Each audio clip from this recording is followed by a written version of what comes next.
নমস্কাৰ সন্মানীয় কৃষক বন্ধুসকল, মই হাতীমে আজি আপোনালোকক দেখুৱাবলৈ গৈ আছোঁ যে জলকীয়া খেতিত কেনেধৰণে যতন ল'ব লাগে আৰু তাৰ লগতে তিতাকেৰেলা মই দুই ধৰণৰ খেতি কৰিছোঁ অলৰেডি।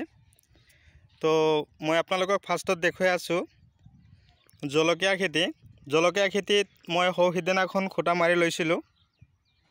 তো আজি আকৌ পুনৰাই খেতিত হিৰু মাৰি দিলোঁ। মাটিত পানী দিয়া হৈছিল, তো পানী শুকাবৰ কাৰণে হিৰু মাৰি দিয়া হ'ল যাতে মাটিখিনি ফটাই দিলোঁ এই কাৰণে যাতে শুকাই যায়। মাটিত বেছি পানী জিকাই থাকিলে কিন্তু গছটো পুৰা কেঁকুৰা মেকুৰা বেমাৰ ধৰাৰ আশংকা বেছিকৈ থাকে। এতিয়া গছত অলৰেডি মাল আহি গৈছে। তো আপোনালোকেও যদি এনেকুৱা ধৰণৰ জলকীয়া খেতি কৰিছে, পানী বেছিকৈ খেতিত জমা হৈ থাকিবলৈ নিদিব। বেছি পানী জমা হৈ থাকিলেও নানান ধৰণৰ বেমাৰ আজাৰে আক্ৰমণ কৰা দেখা পোৱা যায়। মাটিখিনি ফটাই দিয়াৰ লগে লগে যেতিয়া মাটি শুকাব, মাটি শুকাই যোৱাৰ পিছতো সেই মাটিও এটা সাৰ সেই কাম কৰিব। ধুনীয়াকৈ ভৰি দুটা একদম পূৰা চুচৰাই লৈ যাব। যিখিনি সৰু সৰু তাৰমানে মাটিৰ টুকুৰা আছে এইবিলাক গুৰি হৈ যাব, ধূলিময় হৈ যাব। আৰু খুঁটা দিয়াৰ পিছত এয়া চাওক বান্ধি দিছোঁ। এতিয়া গছত জলকীয়াও যথেষ্ট পৰিমাণে লাগিবলৈ আৰম্ভ কৰিছে, লোকেল জলকীয়া। তাৰ লগতে মই আপোনালোকক দেখুৱাই দিম। তো জলকীয়া খেতিত আজি এইখিনি কাম কৰিলোঁ। তাৰ লগতে আপোনালোকক দেখুৱাই আছোঁ যে তিতাকেৰেলা, এই তিতাকেৰেলাৰ গছখিনিও ধৰক ডাঙৰ দীঘল হৈ আছে। এতিয়া জানুৱাৰী মাঘ মাহ পৰিল। তো এই মৰাপাতৰ ঠাৰিও লগাই দিয়া হ'ল। গছখিনি এতিয়া উঠিবৰ কাৰণে, বগাই উঠিবৰ কাৰণে সহায়তা কৰা হ'ল। এয়া চাওক গছখিনি বান্ধিও দিয়া হ'ল। মৰাপাত অকণমান সৰু সৰুকৈ লৈ এই গছখিনিৰ পাতত বান্ধি দিয়া হৈছে। তো আপোনালোকে কেনেকুৱা বা বান্ধে এয়া চাওক, আপোনালোকক মই দেখুৱাই আছোঁ। পাতত বান্ধি ল'ব লাগে।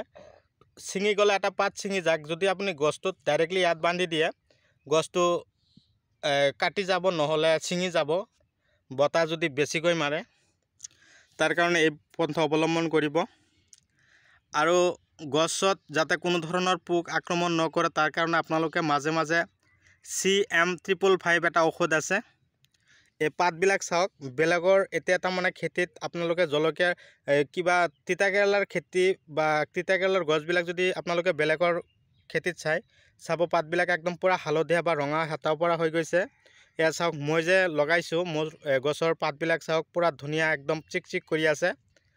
তাৰ কাৰণ মই সেইবিলাক ঔষধ, গুড়া পোকাৰ ঔষধ মই বেছি ইউজ কৰিব বা উৰণীয়া পোকৰ।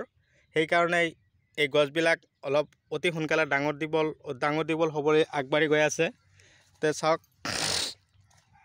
আপোনালোকক দেখুৱাই আছোঁ। ইয়াত 1 বিঘা মাটিত তিতাকেৰেলা কৰা হৈছে অলৰেডি। আজি মৰাপাতৰ ঠাৰি দি গছখিনি বান্ধি দিলোঁ।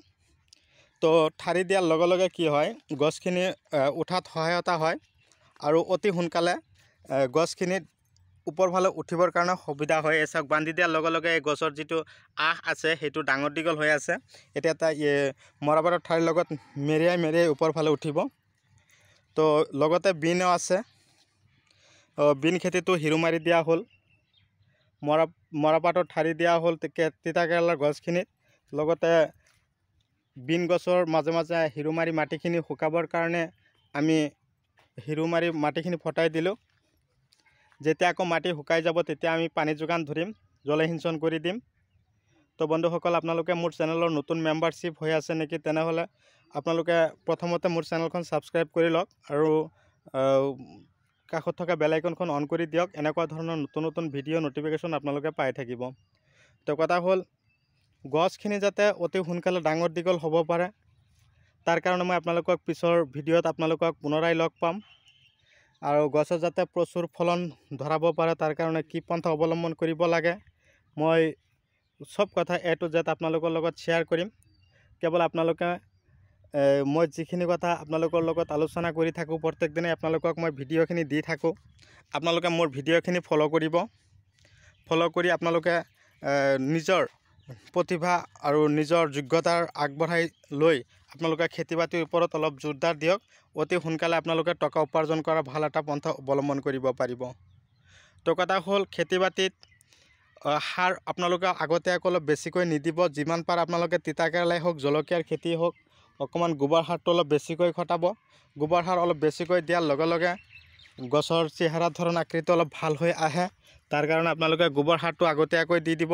যেতিয়া চাব তিতা কেৰেলাৰ গছবিলাকত দুটা এটা তিতা কেৰেলা লাগিবলৈ আৰম্ভ কৰিছে, সেই প্ৰাকখনতে আপোনালোকে কি কৰিব, গছত দানা দি দিব লাগিব।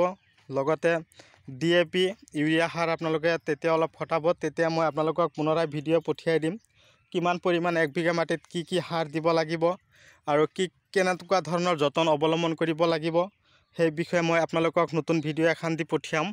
আপোনালোকে সেই ভিডিঅ'ৰ মাধ্যমেদি আপোনালোকে খেতিত সেই পৰিমাণে ঔষধ বা সাৰ আপোনালোকে সিঁচি খেতিৰ পৰা আপোনালোকে প্ৰচুৰ ফলন আপোনালোকে লাভ কৰিব পাৰিব।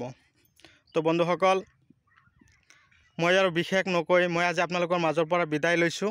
পৰৱৰ্তী ভিডিঅ'ত পুনৰ আপোনালোকক লগ পাম, সেই আশাৰে ধন্যবাদ।